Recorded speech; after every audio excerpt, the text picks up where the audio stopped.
এক আশ্চর্য শহর গড়ে উঠছে ভুটানে। গেলেফু মাইন্ডফুলনেস সিটি নামে এই নতুন নগরীর পত্তন হচ্ছে দক্ষিণ ভুটানে।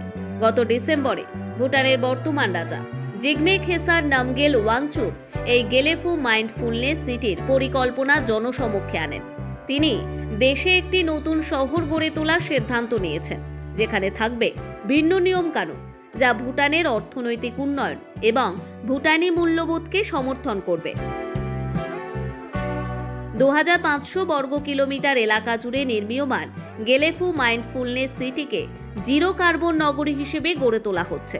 ভুটানের প্রাকৃতিক পরিবেশ ও সাংস্কৃতিক মূল্যবোধকে বজায় রেখে অর্থনৈতিকভাবে সমৃদ্ধ এবং প্রযুক্তিগতভাবে উন্নত নগরী হবে। গোটা বিশ্বের মানুষ এখন অধীর আগ্রহে অপেক্ষা করছে সেই অভিনব নগরী প্রত্যক্ষ করবে কবে।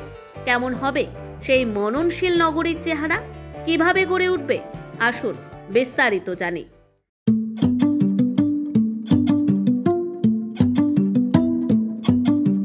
বিশ্বের সামনে গ্রস ন্যাশনাল হ্যাপিনেস বা সামগ্রিক জাতীয় সুখের ধারণা উপস্থাপন করা ভুটান হাজার হাজার বছর ধরে বাকি বিশ্বের কাছ থেকে নিজেকে বিচ্ছিন্ন করে রেখেছিল। দেশটির সংস্কৃতি এখনো গভীরভাবে টিকে আছে। ভুটানের জাতীয় ধর্ম বৌদ্ধ ধর্ম। দেশটি অনন্য বৌদ্ধ সংস্কৃতিকে রক্ষা করতে এতটাই সতর্ক ছিল যে 1970-এর দশক পর্যন্ত বিদেশি পর্যটকদের প্রবেশের অনুমতি দেয়নি এবং 1999 সাল পর্যন্ত দেশে টিভির প্রচলন ঘটায়নি। ভুটানিরা তাদের ঐতিহ্যবাহী পোশাক পরেন এবং স্থাপত্য রীতিতেও প্রাচীন ঐতিহ্যের ধারা অক্ষুণ্ণ রাখেন। ভুটানে অতীতে যেমন কৃষিনির্ভর সমাজ ছিল, এখনও মূলত তেমনই আছে। বহু পরিবার এখনও প্রজন্মের পর প্রজন্ম একই কৃষিভিত্তিক বাড়িতে বসবাস করে। রাজতন্ত্র থাকা সত্ত্বেও চীন ও ভারতের মাঝে থাকা ভুটান একটি গণতান্ত্রিক দেশ। 2008 সালে প্রথমবারের মতো ভুটানের মানুষ ভোটাধিকার প্রয়োগ করেন। যাই হোক, ভুটানের রাজা 44 বছর বয়সে জিগমে খেসার নামগেল ওয়াংচুক দেশব্যাপী অত্যন্ত জনপ্রিয়। তার নতুন শহর নির্মাণের সিদ্ধান্তকে স্বাগত জানিয়েছেন দেশবাসী। শহরটি আগামী 20 বছরের মধ্যে পর্যায়ক্রমে নির্মিত হবে এবং সেখানে কোনো দূষণকারী শিল্প বা উপকরণের অনুমতি থাকবে না। গেলেফু মাইন্ডফুলনেস সিটি ডিজাইন করেছেন ড্যানিশ স্থপতি বিআরকে এঙ্গেলস। শহরটি নদীগুলোর মধ্যে বসবাসের উপযোগী এলাকা তৈরি করবে, যেখানে বিশেষ ধরনের সেতু দিয়ে শহরের বিভিন্ন জায়গা সংযুক্ত হবে। এসব সেতু জনসাধারণের জন্য ব্যবহারযোগ্য হবে। জানা যাচ্ছে একটি সেতু থাকবে বুদ্ধিস্ট সেন্টারের জন্য, অন্যটি স্বাস্থ্যসেবার সুবিধার জন্য এবং আরেকটি বিশ্ববিদ্যালয়ের জন্য।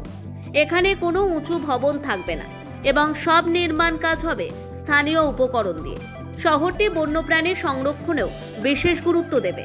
হাতির জন্য বন্যপ্রাণী করিডর থাকবে। আইন অনুযায়ী ভুটানের অন্তত 60% বনাঞ্চল সংরক্ষিত রাখতে হবে। দেশের বেশিরভাগ শক্তি জলবিদ্যুৎ থেকে আসে, ফলে ভুটান কার্বন নেগেটিভ দেশ হিসেবে প্রথম এবং এখনও বিরল দেশগুলোর একটি।